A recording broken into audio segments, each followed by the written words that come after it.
আপনি আমাকে কতবার রিজেক্ট করবেন, যতবার রিজেক্ট করবেন ততবারই আমি ঘুরে আবার আপনার সামনে দাঁড়িয়ে বলবো আপনি আমার সেই মনের মানুষ যাকে ছাড়া বাঁচা অসম্ভব। কবি বলেছেন একবার না বাড়িলে দেখো শতবার, কিন্তু স্যার আমি বলছি একবার না বাড়িলে দেখো ততবার যতবার না পারা যায়।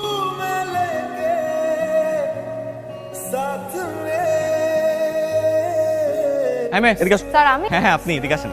তুমি আমাকে ফলো করতেছো? জি স্যার। কেন? স্যার আজকে ক্লাসে আপনি আমাকে সবার সামনে এভাবে অপমান করে বের করে দিলেন কেন? কি আশ্চর্য, অপরাধ করলে শাস্তি পেতে হবে না? আমি তো কোনো অপরাধ করি নাই। ও তুমি অপরাধ করো নাই না? তো ক্লাসের সবাই অঙ্ক করতেছিল আর তুমি অঙ্ক না করে খালি খাতা রেখে অন্যদিকে তাকাইছো, সেটা অপরাধ না? আমি তো অন্য দিকে তাকাইনি, আমি তো স্যার আপনার দিকে তাকাইছিলাম। অঙ্ক না করে আমার দিকে তাকায় থাকাটা কি অপরাধ না? মোটেও না, ভালোবাসার মানুষের দিকে তাকিয়ে থাকা কি অপরাধ নাকি? দেখো মেয়ে, তুমি ওদিন আমাকে যা যা বলছো আমি কোনো গুরুত্ব দিইনি, এইসব বিষয় নিয়ে গুরুত্ব দেওয়া উচিত না। কিন্তু তুমি যদি এটা নিয়ে বাড়াবাড়ি করো আমি কিন্তু তোমার বাবার কাছে যেতে বাধ্য হবো। স্যার আপনাকে কষ্ট করে আমার বাসায় যে বাবার কাছে নালিশ দিতে হবে না। আমি এমনিতেও ডিসিশন নিয়েছি যে আমার বাবার কাছে সবকিছু খুলে বলবো। বলে দিবা মানে কি বলে দিবা? বলবো যে আমি আমার ভালোবাসার মানুষকে খুঁজে পেয়েছি, আর আমার ভালোবাসার মানুষ আমাদের ক্লাসে অঙ্কের টিচার অয়ন স্যার। তাড়াতাড়ি আমাদের দুজনের বিয়ের ব্যবস্থা করো।